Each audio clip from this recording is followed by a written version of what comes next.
వికారాబాద్ జిల్లా పరిగిపట్నంలోని పోస్టాఫీస్ ఎదుట ఊహించని రద్దీ చోటు చేసుకుంది. ప్రభుత్వం మహిళలకు 2,500 రూపాయల నగదు పంపిణీ చేస్తోందన్న పుకారుతో పెద్ద సంఖ్యలో మహిళలు పోస్టాఫీస్ కి తరలివచ్చారు. అయితే ఎలాంటి అధికారిక సమాచారం లేదని పోస్టాఫీస్ మేనేజర్ స్పష్టం చేశారు. మీకెవరు చెప్పారు అని ప్రశ్నించగా ఒకరి నుండి మరొకరికి సమాచారం వచ్చింది, అందుకే వచ్చాము అంటూ మహిళలు సమాధానమిచ్చారు. పుకార్ల ఆధారంగా పోస్టాఫీసుల వద్ద అనవసర రద్దీ ఏర్పడటంతో అధికారులు విస్తుపోయారు. దీనిపై స్పష్టత ఇవ్వాల్సిన అవసరం ఉందని స్థానికులు అభిప్రాయపడ్డారు.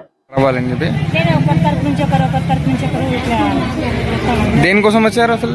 ఆధార్ కార్డు తీసుకుని వచ్చినాము. ఆధార్ కార్డు ఇస్తే అప్పుడు అప్లై చేసినాం కదా, 2,500 పడతాయని అప్లై చేసాం కదా, దాని గురించి అమౌంట్ పడతాయని దాని గురించి మెయిన్ ఇప్పుడు అప్లై చేసేది 2,500 గవర్నమెంట్ నుంచి పడతాయి అన్నారు కదా ఇంతకుముందు.